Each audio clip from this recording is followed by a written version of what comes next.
नमस्कार साथियों, पर्यार क्लासेस में आपका स्वागत है। हम भौतिक भूगोल को पढ़ रहे हैं, जिसमें हम समुद्री लवणता को देखेंगे, सी सैलिनिटी को। शुरू करते हैं। समुद्र में जीवों की उपस्थिति तथा नदियों के द्वारा लाए गए लवण के कारण समुद्र में लवणता उत्पन्न होती है। 1884 में चैलेंजर अन्वेषण के समय टिटमार ने समुद्र में 27 लवणों का पता लगाया था, परंतु 7 लवण अधिक मात्रा में उपस्थित होते हैं। ये लवण हैं, सबसे पहले है सोडियम क्लोराइड NaCl जो कि 77.8% होता है। मैग्नीशियम क्लोराइड यानी कि MaCl2 जो कि 10.9% है। मैग्नीशियम सल्फेट MgSO4 जो कि 4.7% है। कैल्शियम सल्फेट CaSO4 जो कि 3.6% है। पोटेशियम सल्फेट K2SO4 जो कि 2.5% है। कैल्शियम कार्बोनेट CaCO3 जो कि 0.3% है। और मैग्नीशियम ब्रोमाइड यानी कि MgBr लगभग 0.2% पाई जाती है। समुद्र में पाए जाने वाला लवण सोडियम क्लोराइड होता है, जो कि कुल लवण का लगभग 77.8% होता है, परंतु नदियों के द्वारा कैल्शियम लवण की सर्वाधिकता मात्रा पाई जाती है। नदियों में कैल्शियम लवण लगभग 60% तथा सोडियम 2% की उपस्थिति होती है। किसी स्थान पर लवणता मुख्यतः दो कारण से होती है, एक तो वाष्पीकरण की दर के कारण और वर्षा की मात्रा के कारण। यदि वाष्पीकरण अधिक होगा तो वहाँ पर पानी कम हो जाएगा और पानी का घनत्व बढ़ जाएगा, जिससे लवणता अधिक हो जाएगी। यदि वर्षा अधिक होगी तो स्वच्छ जल की मात्रा बढ़ जाएगी और लवणता की मात्रा घट जाएगी। यदि वर्षा कम होगी, न्यून होगी, तो वहां पर लवणता अधिक होगी।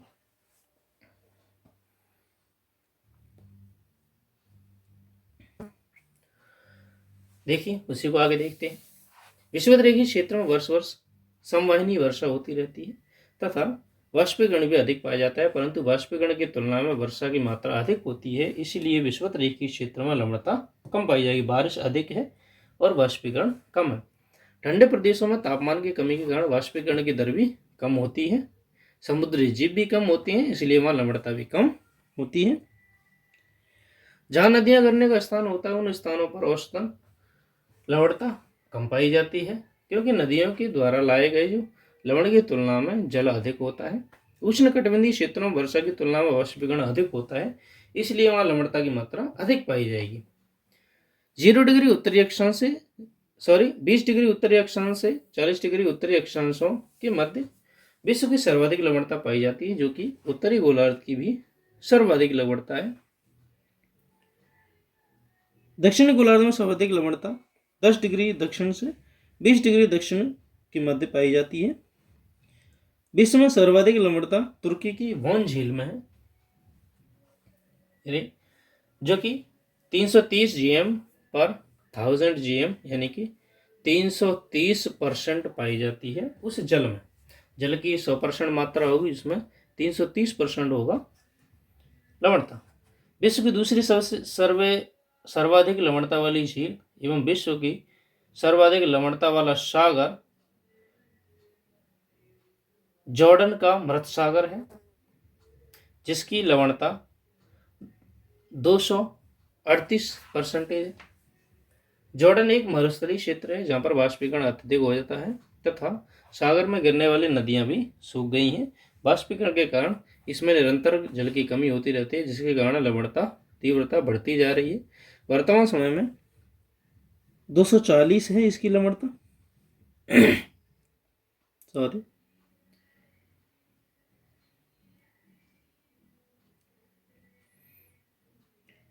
विश्व में तीसरी सर्वाधिक लवणता वाली झील संयुक्त राज्य अमेरिका में ग्रेट सॉल्ट लेक है, जिसकी लवणता 220% है।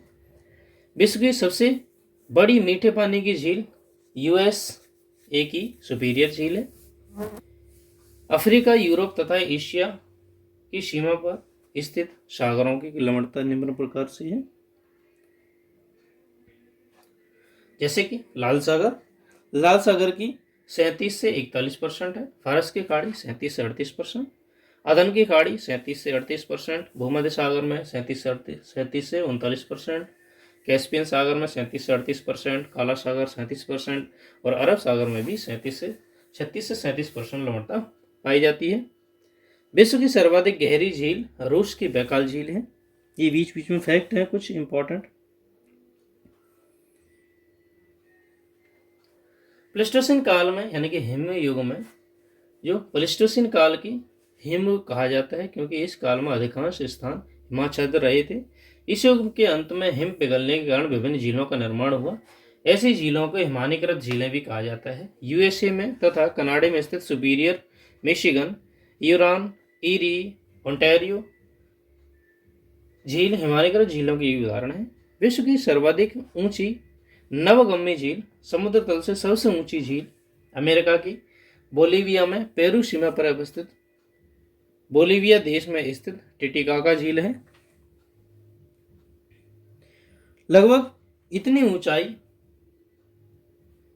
कि विश्व की सबसे ऊंची झील शो शिकुरु तिब्बत झील है, जिसे तिलिस्मी झील भी कहा जाता है क्योंकि इस झील का जल 12 वर्षों तक मीठा रहता है तथा अगले 12 वर्षों तक खारा रहता है। विश्व की समुद्र तल से सबसे नीचे स्थित झील है तथा विश्व का समुद्र तल से सबसे नीचा स्थित सागर जॉर्डन का मृत सागर है, जो कि समुद्र तल से लगभग 1300 मीटर नीचे है। ये फिक्स नहीं है। बड़ी झीलों की में अत्यंत कम गहराई की झील अफ्रीका की विक्टोरिया झील है। कनाडा की मोनिटाबो झील है, जिसकी गहराई केवल 5 से 9 मीटर तक है।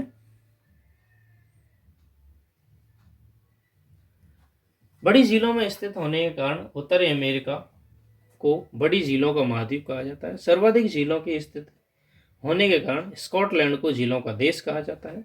फिनलैंड में हजारों झीलों का समूह है, जिसे झील प्रदेश भी कहा जाता है। इसी कारणवश फिनलैंड को हजारों झीलों का देश भी कहा जाता है। भारत में सर्वाधिक लवणता वाली झील राजस्थान की सामर झील है और भारत की सबसे बड़ी झील जम्मू कश्मीर की बुलर झील है, जो कि मीठे पानी की झील है। हिमानीकृत झीलें सर्वाधिक मात्रा में उत्तरांचल में पाई जाती हैं, जिनमें से सबसे ज़्यादा इम्पोर्टेंट है नैनीताल, भीमताल, सूखाताल, कीचूताल, नौकुचिया ताल और शड़ाताल। महाराष्ट्र में स्थित लोनार झील ज्वालामुखी द्वारा निर्मित झील का उदाहरण है। कुछ भूगोलवेत्ता इसे उल्का पिंड द्वारा निर्मित झील भी कहते हैं। समुद्र तटीय क्षेत्र में स्थित झीलें या तो समुद्र के द्वारा निर्मित होती हैं या तटीय क्षेत्र में स्थित ऐसी झीलें जिनका संपर्क समुद्र से होता तो है, उन्हें अनूप झील या लेगून झीलें कहते हैं, जो कि कोरल्स द्वारा बनाई गई हैं। इन अनूप झीलों में सर्वाधिक केरल के मालाबार तटीय क्षेत्रों में पाई जाती हैं, जहां इन झीलों को कयाल के नाम से जाना जाता है।